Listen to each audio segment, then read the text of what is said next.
Assalamualaikum warahmatullahi wabarakatuh. Pada video kali ini, saya akan mempresentasikan analisis isu efektivitas kinerja individu berdasar tupoksi. Sebelumnya, perkenalkan, saya Muhammad Amin Zamzami. Saya seorang asisten penata anestesi di RSUD Dr. Haji Muhammad Ansar Saleh Banjarmasin.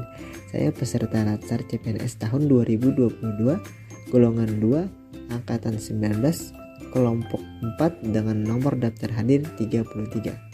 Baiklah, langsung saja kita ke materinya. Pada presentasi ini, saya akan memaparkan 5 poin dalam penyelesaian isu. Yang pertama adalah tahap peranalisis, yang kedua menapis isu, yang ketiga mendalami dan menganalisis isu, yang keempat analisis alternatif menggunakan SWOT, dan yang kelima adalah rekomendasi alternatif penyelesaian isu. Pada tahap praanalisis, saya mengangkat 3 isu atau masalah. Yang pertama, kurangnya komunikasi petugas kepada pasien atau keluarga tentang edukasi pasca operasi. Yang kedua, belum optimalnya labelisasi obat-obatan anestesi yang disiapkan sebelum operasi. Dan yang ketiga, kurangnya kesadaran petugas dalam pengisian laporan pemantauan intra-anestesi secara lengkap. Setelah melakukan tahap peranalisis, saya melakukan penapisan isu dengan menggunakan metode USG. Metode USG merupakan cara dalam menetapkan urutan prioritas masalah dengan memperhatikan urgensinya, keseriusannya, dan adanya kemungkinan berkembangnya masalah dengan metode teknik scoring.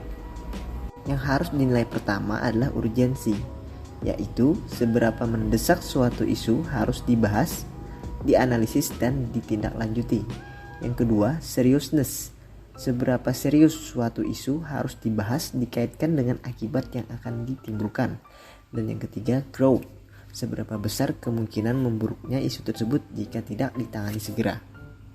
Berikut ini adalah tabel isu prioritas yang saya lakukan analisa dengan metode USG.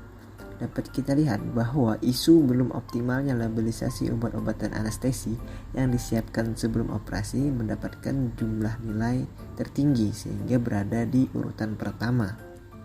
Masalah ini memang serius dan mendesak untuk segera diselesaikan, karena labelisasi obat-obatan yang belum optimal menimbulkan resiko akan terjadinya medical error sehingga akan membahayakan keselamatan pasien. Kemudian saya lakukan analisis isu dengan menggunakan diagram fishbone.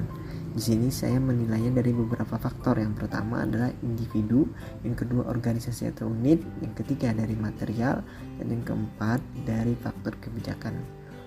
Untuk faktor individunya itu sendiri, yang pertama memang kurangnya kesadaran dari petugas. Kenapa? Karena memang tidak adanya regulasi atau sanksi yang menjadi motivasi.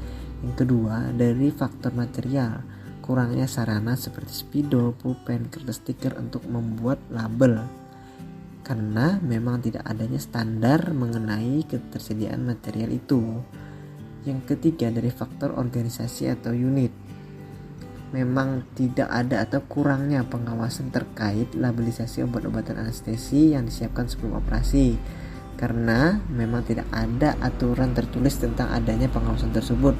Dan yang terakhir, yang menurut saya memang akar dari permasalahan ini adalah tidak adanya kebijakan atau regulasi dalam bentuk SOP tentang pemberian label obat-obatan anestesi yang disiapkan sebelum operasi, sehingga di sini saya nilai akar penyebab dari masalah belum optimalnya labelisasi obat-obatan anestesi yang disiapkan sebelum operasi adalah tidak adanya kebijakan atau regulasi dalam bentuk SOP tentang pemberian label obat-obatan anestesi yang disiapkan sebelum operasi.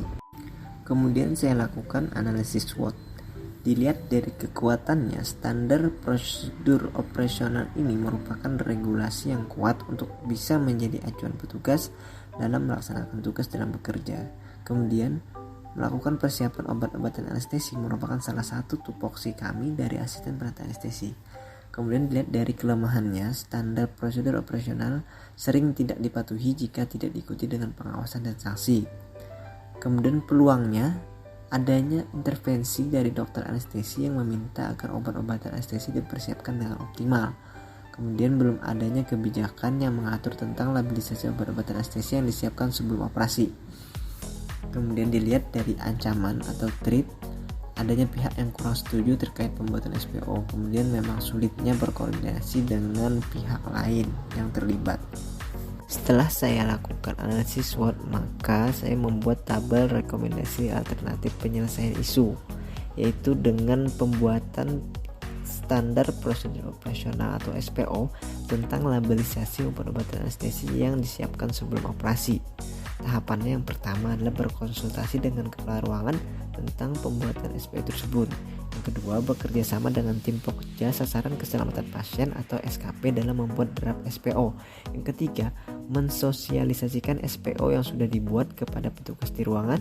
Dan yang keempat, mengajukan pengadaan alat dan bahan yang diperlukan dalam pembuatan label seperti spidol, pulpen, kertas stiker yang diperlukan dalam membuat label. Dan yang terakhir itu mengevaluasi implementasinya di ruangan, sehingga hasil yang diharapkan adalah tersedianya SPO yang menjadi acuan kami petugas dalam bekerja, sehingga meningkatkan pelayanan dan mencegah terjadinya medical error dalam pemberian obat-obatan anestesi kepada pasien.